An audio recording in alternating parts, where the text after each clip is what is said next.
Hello viewers, আসসালামু আলাইকুম। আজকে আমি আপনাদের সামনে হাজির হয়েছি। আজকে আমি দেখাবো এক্সেলের মাধ্যমে কোনো একটা ফিগারকে আপনি ইনওয়ার্ডে লিখবেন। সে ইনওয়ার্ডে লিখতে গেলে দুইটা স্টাইল আছে। একটা হলো ইংলিশ, একটা হলো বাংলা স্টাইল। ইংলিশ স্টাইল হলো যেমন ফিগারকে তারা লিখবে, ইনওয়ার্ডে লিখবে মিলিয়ন, বিলিয়ন এরকম। আর যদি আপনি বাংলা স্টাইলে যান তাহলে লক্ষ, হাজার এরকম এইভাবে আসবে। তো আমি আপনাদেরকে একটা ফিগার দিয়ে এখানে একটা দেখাচ্ছি। ধরুন আমি এখানে একটা সংখ্যা লিখলাম 123 123 লিখলাম। এখন আমি এটাকে ইন ওয়ার্ড লিখব ইংলিশ স্টাইলে। তাহলে আমার ফর্মুলাটা কি? ফর্মুলাটা হলো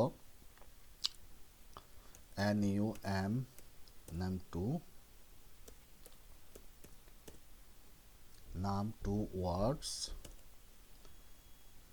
এটাকে দিয়ে দিলাম 123 টাকা অ্যান্ড নো পয়সা অনলি।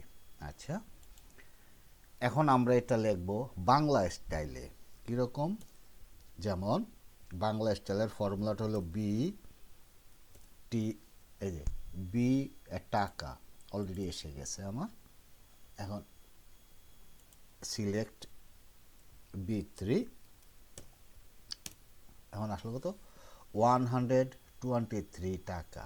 আচ্ছা, এখন আমরা এখানে একটা কাজ করি, আমরা সংখ্যা লিখি 1 2 3 4 5 6 7 8 9 0।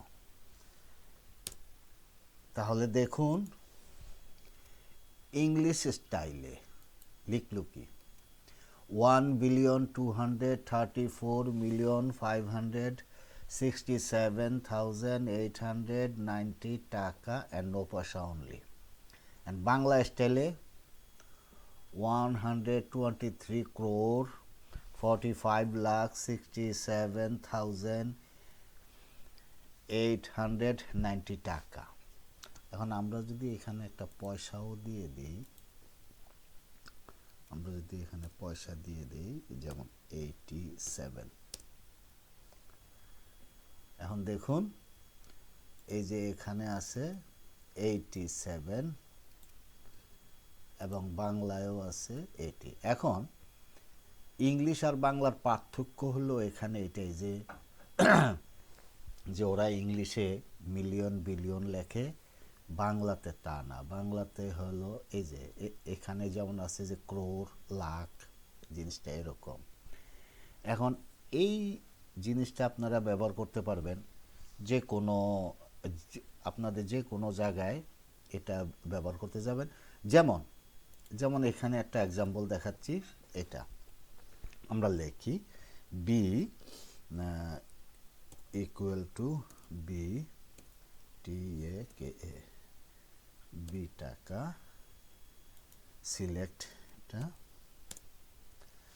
দেখুন এখানে 69,221 টাকা 34 পয়সা অনলি। এখন আমরা যদি এখানে আমরা এরকম ফিগার দিই, সাথে সাথে চেঞ্জ হয়ে যাচ্ছে। দেখুন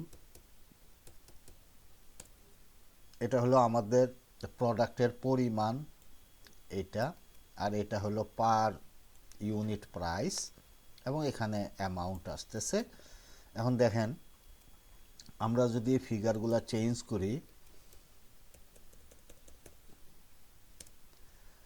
সাথে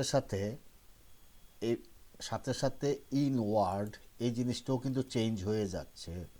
যেমন ধরুন আমরা যদি এখানে দিই 7653,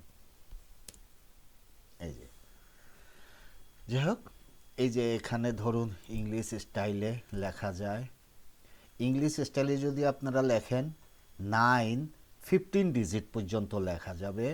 আর বাংলা স্টাইলে যদি আপনারা লিখতে চান, হাইয়েস্ট ফিগার হবে 15 ডিজিট, তবে ফার্স্ট 2 ডিজিট হতে হবে 91।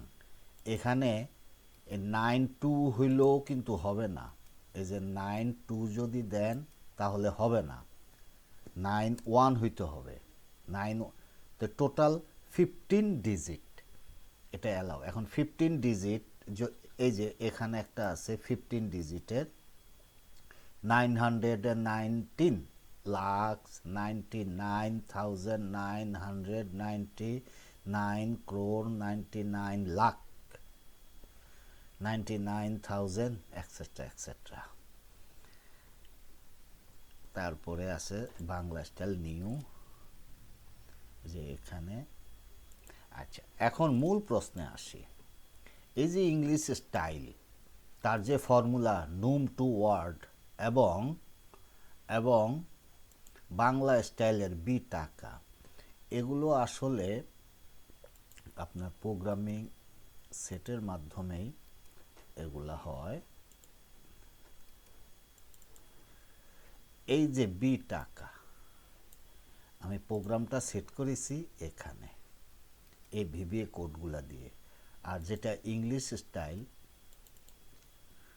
এই যে নুম টু ওয়ার্ডস, এটা তো এগুলা এই প্রোগ্রামিংগুলা সাজিয়ে ফর্মুলা নিজেরাই যে বানিয়ে নিতে হবে এক্সেলের ভাষায়, যাহাকে বলা হয় যে ইউজার ডিফাইন ফর্মুলা। এই যে বি টাকা, এই যে এখানে যে ফর্মুলাটা বি টাকা এবং এখানে ফর্মুলা যে নুম টু ওয়ার্ড, এগুলা আমরা নিজেরা বানিয়ে নিয়েছি। যাই হোক, আশা করি আপনারা উপকৃত হবেন। ধন্যবাদ সকলকে।